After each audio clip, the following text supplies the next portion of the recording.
Good day, my dear sisters and brothers in the Lord. Our reflection today will be focused on the theme, faith in all things. On almost every page of the Bible, we read about God's love for His people, and that love is also reflected in the many stories of parents' love for their children. In the Gospel text of John chapter 4, verse 43 to 54, we hear of one such story where a father's son was critically ill to the point of death. The father approached Jesus and requested him to come and cure his son. But the response of Jesus was rather strange, as he said to the father, "So you will not believe unless you see signs and portents." The Gospel of John has this theme of going beyond the signs to having faith. And so Jesus was asking the father if he had faith. Jesus ended up healing the royal official's son. And when the royal official returned to discover his son healed, we are told that he and his whole household came to believe. Some came to believe in Jesus only after he performed miracles. There are two lessons we should take from this. First of all, the fact that Jesus performed miracles is a testimony to who he is. He is a God of abundant mercy. As God, Jesus could have expected faith from those to whom he ministered without offering them the proof of signs and wonders. This is because true faith is not based upon external evidence, such as seeing miracles. Rather, authentic faith is based upon God's interior revelation by which he communicates his very self to us, and we believe. Therefore, the fact that Jesus did signs and wonders shows just how merciful he is. He offered these miracles not because anyone deserved them, but simply because of his abundant generosity to help spark faith in the lives of those who found it hard to believe through the interior gift of faith alone. With that said, it is important to understand that we should work to develop our faith without relying upon external signs. Imagine, for example, if Jesus would have never performed any miracles, how many would have come to believe in him? Perhaps very few. But there would have been some who came to believe, and those who did would have had a faith that was exceptionally deep and authentic.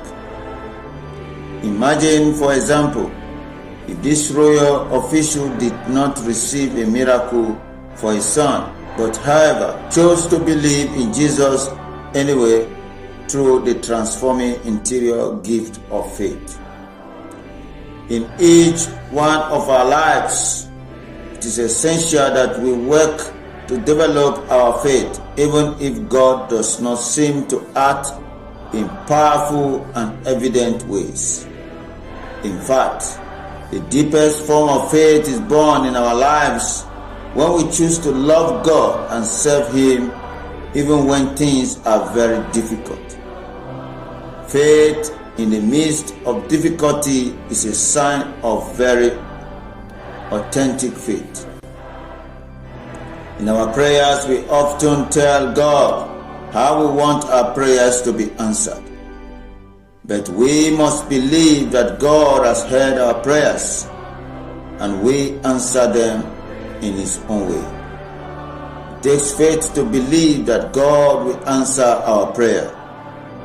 but we have to let God do it His way. Even from the first reading, as we listen to from the book of Isaiah chapter 65, verse 17 to 21, of the promise of the new heavens and the new earth are expressed in the human longing for joy and gladness. The season of Lent, my dear sisters and brothers in the Lord, is to help us to renew our faith in God. A renewed faith in the power of Jesus can bring about in a renewed faith in the wonderful and amazing things that God will do for us. A renewed faith combined with the powerful love of Jesus can indeed bring about forgiveness and healing, which is so needed in our world. My dear sisters and brothers in the Lord, I encourage us today to reflect upon the depth of your faith. When life is hard, do you love God and serve Him anyway? Even if He does not remove the crosses you carry. Seek to have true faith at all times and in every circumstance, and you will be amazed at how real and sustaining your faith becomes. Like the royal official, let us take action today to desire to help our family have a deeper faith, that we will bring up a spiritual topic at family dinner and encourage a more faith-filled perspective. Lord Jesus, what joy this family's conversion must have given to your heart. Their faith was a marvelous sign of the efficacy of your grace. Help us have greater faith, see you present in the small and big things of our life, and draw others closer to you. Our dear merciful Jesus, your love for us is beyond what we will ever fathom. Your generosity is truly great. Help us believe in you and embrace your holy will, both in good times and in difficult times. Help us especially to be open to the gift of faith, even when your presence and action in our lives seems silent. May those moments, dear Lord, be moments of true interior transformation and grace. Jesus, we trust in you.